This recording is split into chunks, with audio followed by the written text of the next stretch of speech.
الحمد لله رب العالمين والعاقبة للمتقين والصلاة والسلام على سيد الأنبياء والمرسلين وعلى آله وأصحابه الطيبين الطاهرين أما بعد أعوذ بالله من الشيطان الرجيم بسم الله الرحمن الرحيم قد أفلح من تزكى وذكر اسم ربه فصلى بل تؤثرون الحياة الدنيا والآخرة خير وأبقى صدق الله العظيم غوث اعظم بمن بے سر و ساما مددے قبلہ دی مددے کعبہ ایمان مددے انتظار کرم تست من عینی را اے خدا جو خدا دینو خدا دا مددے بدین تابے بلا افتادہ کشتی ظریفانو شکستہ رات و کشتی بحق کے خواجہ عثمان ہارون مدد کن مدد کن مدد کن یا معین الدین چشتی منبر پر رونق افروز تاج المشائخ آبرو خاندان برکات حضور سیدی سرکار امین ملت زید سجادہ آستان عالیہ مارہرہ مطہرہ ہم سب کے مرشد رفیق و شفیق ہمارے مہربان حضور سیدی رفیق ملت سیدی سرکار نجیب حیدر میاں مدظ اللہ العالی شہزادہ والا کبار حضور امان ملت سیدی امان میاں صاحب قبلہ وہ جملہ شہزادگان عرش مقام سادات کرام علماء ذوی الاحترام حاضرین محفل پردہ نشین ماؤں اور بہنوں السلام علیکم ورحمۃ اللہ وبرکاتہ۔ وعلیکم السلام انتہائی احترام و عقیدت کے ساتھ اپنے اور ساری کائنات کے مرکز عقیدت انی سے بے کساں چارہ سازے درد مندہ ہم غریبوں کے غم گسار ہم فقیروں کی سرور شہر یار ارم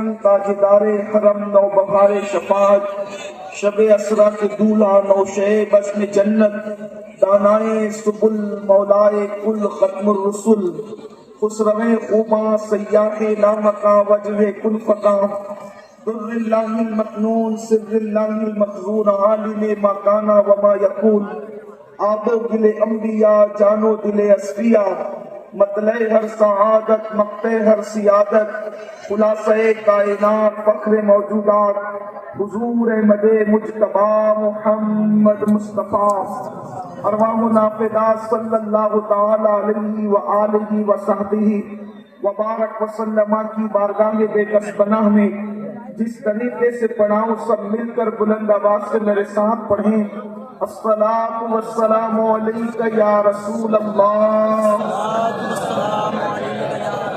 الصلاۃ والسلام علیک یا نبی اللہ، الصلاۃ والسلام علیک یا حبیب اللہ وعلى آلك وأصحابك يا نور الله صلی اللہ تعالی علیہ وسلم۔ ذرے جھڑ کر تیری پیزاروں کے، ذرے جھڑ کر تیری پیزاروں کے تاج سر بنتے ہیں سیاروں کے، ہم سے چوروں پہ جو فرمائے کرم، ہم سے چوروں پہ جو فرمائے کرم، خلعت زر بنے پشتاروں کے، تن من دھن تیرے قدم پر وارے، تن من دھن تیرے قدم پر وارے، کیا نصیبیں ہیں تیرے یاروں کے، صدق و عدل و کرم و ہمت میں، صدق و عدل و کرم و ہمت میں، چار سو شہرے ہیں ان چاروں کے، اور بحر تسلیم علی میدان میں بہر تسلیم علی میدان میں سر جھکے رہتے ہیں تلواروں کے، تو کیسے آقاؤں کا بندہ ہوں رضا، کیسے آقاؤں کا بندہ ہوں رضا، بول بالے میری سرکاروں کے، بول بالے میری سرکاروں کے۔ آج کی یہ محفل ماہرہ مطہرہ میں جو اہل سنت کے بہت سارے مراکز کا مرکز ہے، روحانیت کا مرکز، طریقت کا مرکز اور شریعت و طریقت کا جہاں سنگم ہوتا ہے، حضور صاحب البرکات کی چوکھٹ پر ہم سب ایک مرتبہ پھر عرس قاسمی کے پرشکوہ موقع پر حاضر ہیں، اور حضور سیدی سرکار ابو القاسم سید اسماعیل حسن شاہ جی میاں رحمت اللہ علیہ کے 100 سالہ عرس کے موقع پر، عرس قاسمی کے موقع پر اللہ رب العزت نے ہم سب کو حاضری کا شرف عطا فرمایا۔ اس حاضری پر میں آپ سب کو صمیم قلب کے ساتھ مبارکباد پیش کرتا ہوں اور دعا کرتا ہوں کہ اللہ تبارک و تعالی ہم سب کی حاضری کو قبول فرمائے، اور ہم جو بھی مرادیں لے کر آئے ہیں بارگاہ صاحب البرکات سے، حضور اچھے میاں کی چوکھٹ سے، حضور سرکار حمزہ عینی کی چوکھٹ سے، سیدی سرکار آل رسول احمدی کی بارگاہ سے، اور بالخصوص صاحب عرس قاسمی کی خیرات اللہ پاک ہم سب کو اور ہماری نسلوں کو عطا فرمائے، کیونکہ حضور صاحب عرس قاسمی کے وصال کو 100 سال مکمل ہوئے ہیں، اور ہم جن کی بارگاہ میں خراج عقیدت پیش کرنے کے لیے آئے ہیں وہ حضور سیدی ابو القاسم شاہ جی میاں رحمت اللہ علیہ کی شان کے مالک تھے۔ دراصل حضور شاہ جی میاں رحمت اللہ علیہ کی ایک خصوصیت یہ بھی ہے کہ آپ خانقاہ میں بیٹھ کر گوشہ نشین ہو کر بھی آپ کی حالات پر بڑی کڑی نظر تھی، بڑی گہری نظر تھی۔ آپ اپنے زمانے کے عظیم مدبر، عظیم مفکر اور سیاسی شعور رکھنے والے، سیاسی حالات کا ادراک رکھنے والے حضور شاہ جی میاں رحمت اللہ علیہ تھے۔ شاہ جی میاں رحمت اللہ علیہ کے دور کے حالات ہمارے دور سے کچھ مختلف نہیں تھے، بلکہ شاہ جی میاں رحمت اللہ علیہ کے حالات اس زمانے کے حالات انگریز حکومت کے وہ اللہ اکبر ظلم اور جبر کے شکنجے کے اندر اہل ہند کو ان لوگوں نے جکڑ رکھا تھا۔ حضور شاہ جی میاں رحمت اللہ علیہ نے چونکہ 1272 ہجری کے اندر اس دنیا کے اندر آنکھیں کھولی، اس اعتبار سے آپ حضور سیدی امام اہل سنت کے ہم عمر بھی تھے، اور آپ سے بہترین آپ کے خوشگوار تعلقات بھی ہمیشہ رہے، آخری دور تک رہے۔ بلکہ امام اہل سنت کی سوانح اور سیرت میں بہت سے جو مستند واقعات ملتے ہیں اس کو راوی آپ خود بھی ہیں۔ تو حضور شاہ جی میاں رحمت اللہ تعالی علیہ نے حالات کا ادراک کیا، جس طریقے سے آج مسلمان موجودہ حکومتوں کے حوالے سے پسپردگی کا شکار ہے، افسردگی کا شکار ہے، لوگ کم اور اندوہ کے ماحول کے اندر، لوگ خوف اور دہشت کے اندر دنیا بھر میں زندگی گزار رہے ہیں۔ ایسا ہی دور انگریزوں کے دور میں بھی تھا۔ حضرت سرکار شاہ جی میاں جو مجدد سلسلہ برکاتیہ بھی ہے، سلسلہ برکاتیہ کے جو طریقت کا عظیم سلسلہ ہے، اس کی آپ مجدد ہیں۔ سرکار شاہ جی میاں رحمت اللہ علیہ نے حالات کا ادراک فرمایا اور بے چین قوم کو، بے قرار قوم کو، مضطرب قوم کو ترقی کے اصول عطا فرمائے، ترقی کی راہیں بتائی۔ آج بھی ہماری قوم یہ سوچ رہی ہے کہ حالات کیسے بدلیں گے، اچھے دن کیسے آئیں گے، انقلاب کیسے آئے گا، تبدیلی کیسے آئے گی، دکھ سکھوں کے اندر کیسے تبدیل ہوں گے، بے قراریاں جو ہے وہ سکون کے اندر کیسے تبدیل ہوگی، اضطراب کا ماحول ہمیں قرار کی چوکھٹ تک کب لے کر کے جائے گا۔ ایسے دور کے اندر ہم بھی بہت سارے اسپیکرز کی،